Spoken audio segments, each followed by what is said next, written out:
Hi, my name is Bastian Gerner. I'm a senior Foley artist. I have worked on titles like Avatar and Assassin's Creed alongside many other movies. And I want to show you in this video the essential part of cloth movement within movies and games. So what this is all about and why it is so important for storytelling, and also how you can start learning this from home with simple methods and techniques and also materials. So before we get into this, I want to give you a quick idea of what cloth movement in movies is with that scene.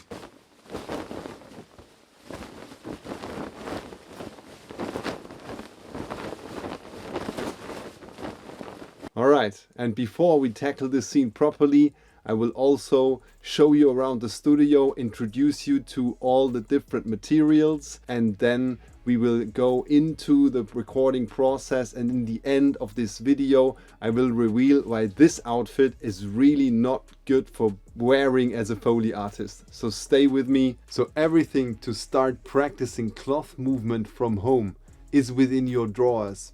You just need a pair of jeans, maybe one or two shirts, and then maybe one or two t-shirts. So this is already enough to practice this and also to come up with great results. So what I usually do is I use this on my lap and then build up on the different types of cloths, and then I move it like that.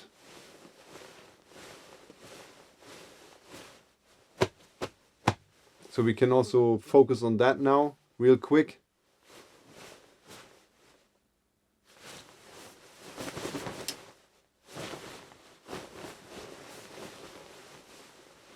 Alright, what else do you need? This is the basics.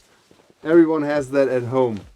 You need different types of jackets. I love this Babur jacket, because it has a very nice texture.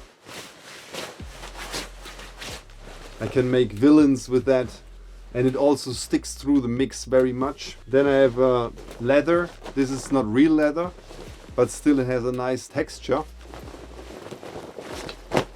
And I also can make use of the zip. And I also have something for leather creaking. I brought this from Morocco just recently.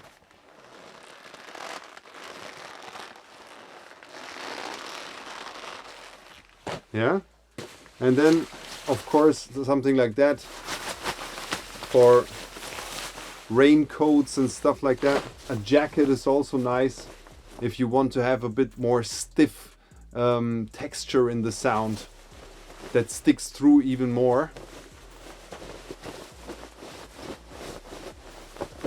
So this is also good to have. With this, you're definitely set for starting your own journey in recording Foley from home. Now you might think, what kind of equipment do I need? I see all this expensive gear here. I don't have that. You just need your iPhone basically, or any microphone to start. And if you want to go a bit more sophisticated, then try a Zoom recorder together with a shotgun microphone. Therefore you can also avoid all the room reflections, or a lot of them, within your living room, let's say. Okay, so now let's continue with the video and perform a couple of scenes so that you get a better idea of how this is really done. I'm 1 meter away from my big condenser.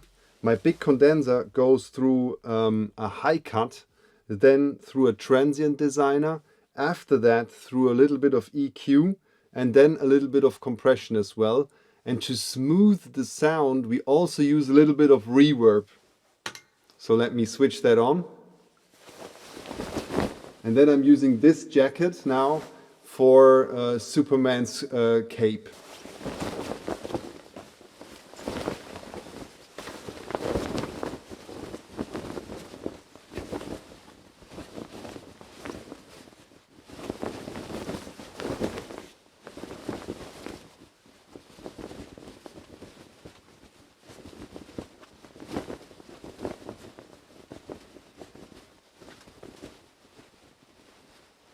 Alright, so what you could maybe see in the beginning, I was not really ready to handle the prop properly, so that I had to adjust that. So that's very important to know how you handle the thing so that you can control it over the scene. Then you have to adjust to what's happening on screen.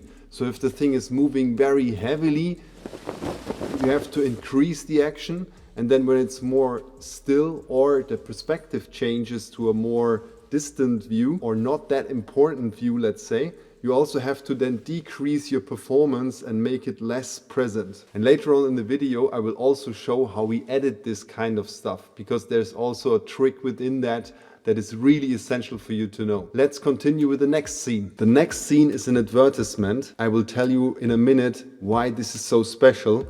First, I want to show you, this is my normal setup that I'm using most of the time when I'm performing for movies and also for video games. So the jeans is at the bottom, and then I have a couple of other types of cloth, like 2 shirts and my t-shirt here to control the transients a little bit more.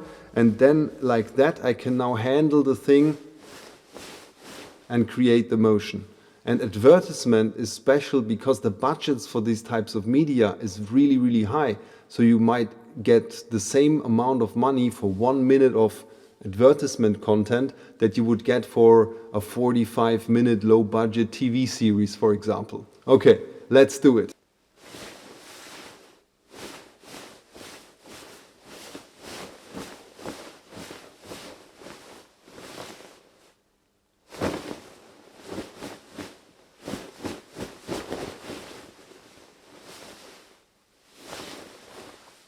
Of course, in the end, this little swoosh I would make extra, and maybe you know already why this type of outfit is not really good for this type of work that I'm doing, but I will definitely reveal it at the end of the video. So let's get to the next scene, which will be a video game. Next up, Assassin's Creed, a title that I've also worked on, and with video games it is very different from movies because we have those single sounds that are then layered together with different other cloth types, like the normal cloth, let's say, or leather creaking. And then the middleware gets all the information, all those sound files, and that middleware triggers then the sounds within the game. And I'm gonna show you now how to tackle the cloth movement for Assassin's Creed. Let's go. To get a more massive sound, I now have the jeans on top and also added some leather.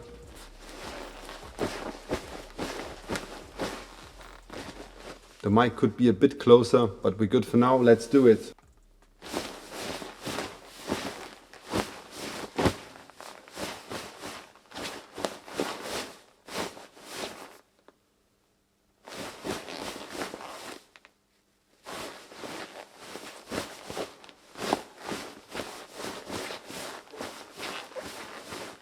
To finish up, I'm gonna show you a little bit of editing techniques. Let's do it. In terms of editing, I just want to show you 2 little things. How I can adjust something on the timeline to make it in sync, and also how I use clip gain in order to make the sound a lot better. With video games, in this case, I performed it linear, which is not really true when you really work on the production, because we then need the single sounds and have to edit all the single sounds out. But for now, I just want to show you a linear approach, and therefore 2 things, as I said, that are really essential. So let's do it.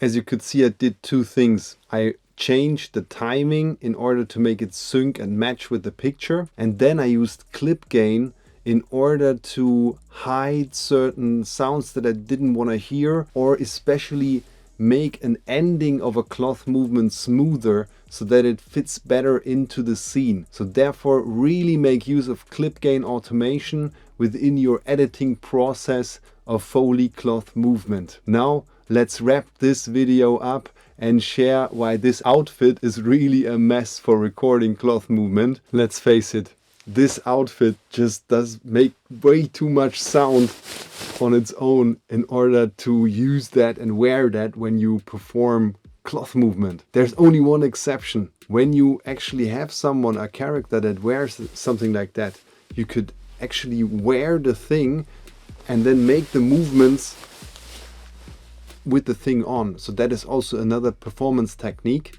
which was for everyone who stayed until this point a little hidden gem. But usually I'm using these types of cloth. So this is just a normal sports trousers and a sweatshirt, cotton sweatshirt. So as little noise coming from my own clothes as possible. That is a general rule for working as a Foley artist. All right, if you want to become a Foley artist, then really try and start to make sounds within the realm of your possibilities at home with your phone recorded or with a microphone that you have, and get into this performance mode and try to imitate the motion that you see on the screen and try to match sounds onto that performances of the actors.